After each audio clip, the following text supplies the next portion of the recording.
In 1740, in the wake of the Stono Rebellion, South Carolina enacted the Negro Act. This law severely restricted the freedoms of enslaved people and codified harsh punishments, further entrenching the system of racial oppression. The early 18th century was a time of significant tension and unrest in South Carolina. The colony relied heavily on enslaved labor, particularly in its rice plantations. The Stono Rebellion of 1739 exposed the deep-seated resistance among the enslaved population and prompted the colonial government to take drastic measures. The Stono Rebellion was one of the largest slave uprisings in the American colonies. Enslaved Africans, seeking to escape to Spanish Florida, took up arms and caused significant casualties. Though the rebellion was ultimately suppressed, it left the colonial authorities in fear of further insurrections. In response to the Stono Rebellion, the South Carolina legislature enacted the Negro Act in 1740. This comprehensive law aimed to prevent future uprisings by severely restricting the lives of enslaved people. It codified numerous restrictions and established harsh punishments for disobedience. The Negro Act included several key provisions.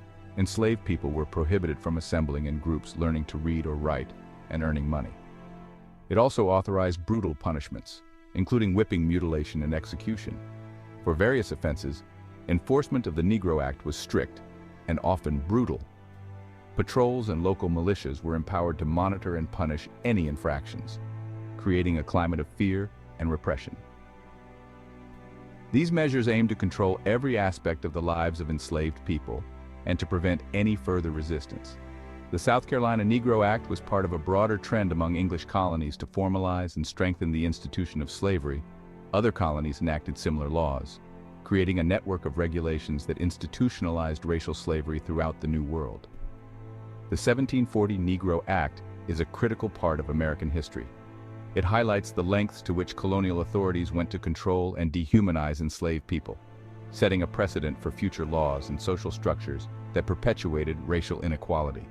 Understanding the 1740 Negro Act helps us recognize the deep-seated issues of racial inequality and the importance of continuing the fight for justice and equality today.